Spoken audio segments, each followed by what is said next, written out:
direction le nord-est du Tchad. Amdjaraz, à la frontière soudanaise, berceau du pouvoir tchadien et de la famille Déby. Mais depuis 2023 et le début de la guerre au Soudan voisin, Amdjaraz est au cœur des controverses, accusé de servir de base arrière des paramilitaires FSR soudanais, comme on va le voir dans ce reportage de Nadia Ben Mahfoud, correspondante de TV5 Monde au Tchad, et c'est le choix de la rédaction. C'est de ce rocher que la ville aurait tiré son nom, Amdjaraz, ou le lieu de la cloche. Les habitants racontent que ce rocher servait d'alerte pour prévenir des attaques. La ville est le point d'ancrage de l'ethnie Zarawa, le clan au pouvoir depuis 1990. C'est la ville natale du fameux président Marshal Idriss Déby, non? Mais aussi c'est la ville de beaucoup de cadres dans ce pays. Il y a qui sont ici pour des raisons de commerce. C'est une ville florissante où les gens viennent commercer ici. C'est une ville de caravanes. Des gens qui ont envoyé des bétails vers la Libye, vers le Soudan, vers l'Égypte. C'est un centre commercial. C'est un carrefour de rencontres humaines. Des gens venant vraiment des horizons très différents. Au moment de ce reportage, Amdjaraz est en fête. Elle accueille le Festival international des cultures sahariennes, mais quelques jours plus tôt, la ville était déserte. Sur le chantier en construction de plusieurs dizaines de villas luxueuses, nous rencontrons un ouvrier. Pour des raisons de sécurité, il a demandé à garder l'anonymat. Nous retranscrivons ici ses propos. Les grandes villas que vous voyez partout à Amdjaraz appartiennent aux familles les plus puissantes du pays. Mais ces villas sont vides quasiment toute l'année. Tous habitent à Djamena et ne viennent ici que ponctuellement. On se demande à quoi servent les routes, l'électricité, l'hôtel, l'aéroport ou encore l'hôpital. 4 éoliennes et une centrale solaire photovoltaïque assurent l'approvisionnement en électricité.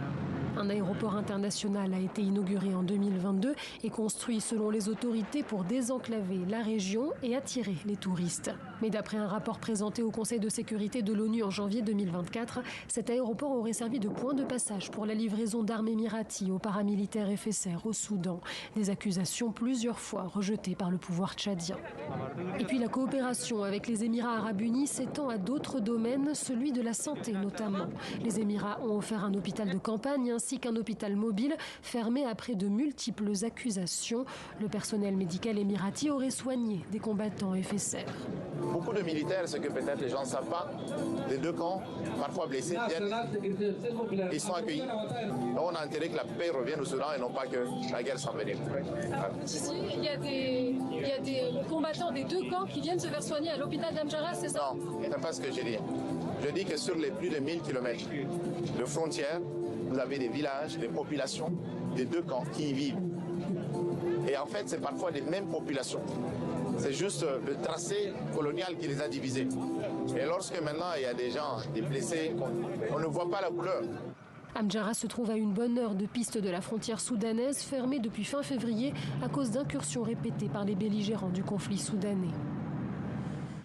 Les autorités tchadiennes ont en effet décidé de fermer les près de 1400 km de frontières qui séparent le Tchad et le Soudan. Objectif, éviter la propagation du conflit soudanais sur le sol tchadien, suite notamment à une frappe de drone venue du Soudan qui a fait 20 morts et plusieurs dizaines de blessés graves mercredi dernier. S'agit-il des paramilitaires FSR ou de l'armée régulière soudanaise? Pas d'informations pour l'heure. Les explications de notre correspondante Nadia Ben Mahfoud. Selon plusieurs chercheurs, la multiplicité des acteurs impliqués dans ce conflit rend l'identification des auteurs de cette frappe de drone difficile. Les belligérants du conflit soudanais s'approvisionnent en matériel militaire et en drones auprès de différents pays, notamment la Russie, la Turquie ou encore les Émirats arabes unis. Les FSR et l'armée régulière soudanaise peuvent utiliser du matériel militaire similaire ou encore leurs drones peuvent être modifiés après être passés par des circuits opaque. Tout cela rend l'identification des auteurs de cette frappe de drone difficile. Néanmoins, une enquête judiciaire est lancée et le gouvernement tchadien dit attendre les conclusions. Seule certitude pour le moment, la frappe provient bien du Soudan. Par ailleurs, et depuis mercredi, l'armée tchadienne est, je cite, en alerte maximale, prête à riposter à toute attaque provenant du Soudan. 2 ministres et le chef d'état-major des armées se sont rendus dès jeudi à Tindouf Guinée pour mener notamment des campagnes de sensibilisation. Le but est de dissuader les habitants de se rendre au Soudan ou de prendre part au conflit. Et d'ailleurs, désormais, toute personne qui serait passée par le Soudan et qui aurait pris part au conflit, justement, sera empêchée de revenir au Tchad.